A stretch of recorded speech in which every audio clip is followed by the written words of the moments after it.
Auxiliary power. Those who are attentive to what I share in the bulletin and that I record on our YouTube channel might think that I work for a ski magazine. I do not, but I have to say that skiing has become somewhat of a passion, as I find it fills up my contemplative bucket, and it is really life-giving after a difficult work week. St. John Paul II was an avid skier, and I highly recommend one of my top 3 favorite books entitled The Secret Life of John Paul II, which is greatly influenced by the messages of Our Lady of Fatima.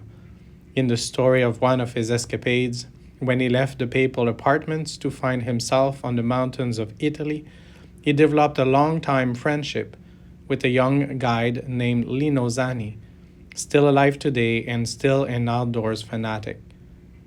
Now that I promoted that sport and mentioned both the most recent Pope canonized and alluded to a recognized apparition of Mother Mary, I want to briefly tell a story that happened to me a few days ago and a spiritual lesson we can draw from it.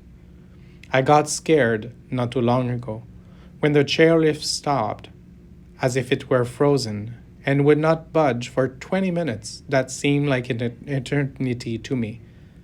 No progress. No going up, just being stuck in between the sky and the mountain without moving. Lord, have mercy. Thank God I was warmly dressed and only in the middle of the mountain where the wind was not arctic or stratospheric. After being immobilized for unending minutes, the chairlift slowly started up again, slowly but surely, until we finally reached the summit, only to be told that this was the last run. Lord, have mercy. So I quickly asked if the other side of the mountain would be available for the last run, which happened to be the case. Hallelujah. As I was leaving, I asked what had happened. The ski patroller told me that the engine had died, so they had to use the auxiliary power. So what's my point? That the Lord does provide. He will not keep us hanging, quite the opposite. He hung for us on the cross so that we would not be stuck in no man's land forever, between heaven and earth. And in our spiritual life, we should turn to our auxiliary power that we call grace, or she who is full of grace and known by her Italian title of Ausiliatrice. At the cathedral, she is Notre Dame. All different names for our unique mother who has our back. And she wants for us to tap into the power of Jesus that knows no power failure. Come, Holy Spirit, united in prayer and mission. Alimentation auxiliaire. Pour ceux qui sont attentifs à ce que je partage dans le bulletin paroissial et que j'enregistre sur notre canal YouTube, vous pourriez penser que je travaille pour un magazine de ski. Tel n'est pas le cas, mais il m'est difficile de cacher que skier est devenu une de mes passions, qui aide à remplir mon réservoir contemplatif et qui me fait mordre dans la vie après une semaine difficile de travail. Saint Jean-Paul II était un skieur avide et je recommande par le fait même un livre disponible en anglais qui faisait partie de mon top 3, intitulé The Secret Life of John Paul II, La vie secrète de Jean-Paul II, qui est grandement influencé par le message de Notre-Dame de Fatima, dans l'histoire qui nous est racontée au sujet d'une de ses escapades alors qu'il a quitté les appartements papaux pour se retrouver dans les montagnes d'Italie.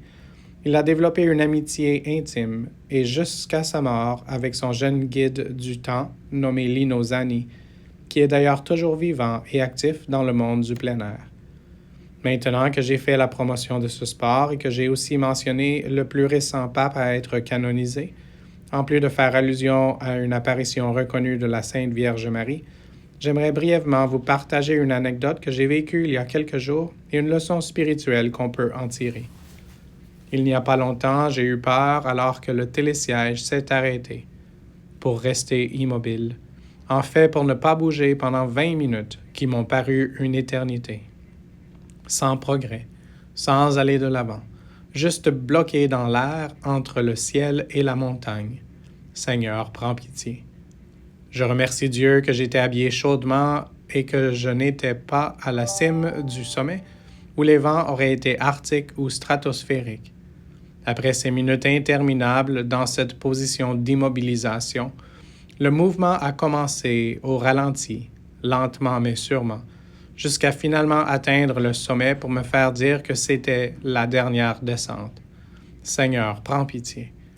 J'ai demandé rapidement si l'autre côté de la montagne était disponible pour une toute dernière descente, ce qui s'est avéré comme une option possible. Alléluia.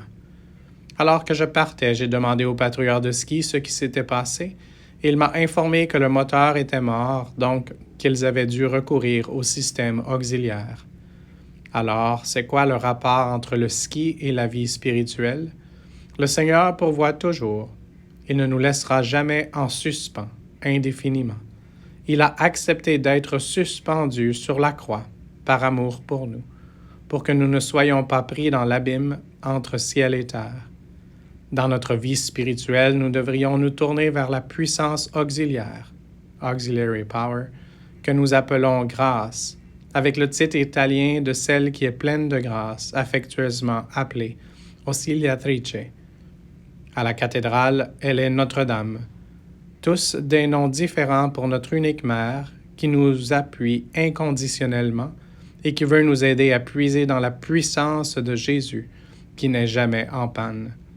Viens, Esprit Saint, union de prière et de mission.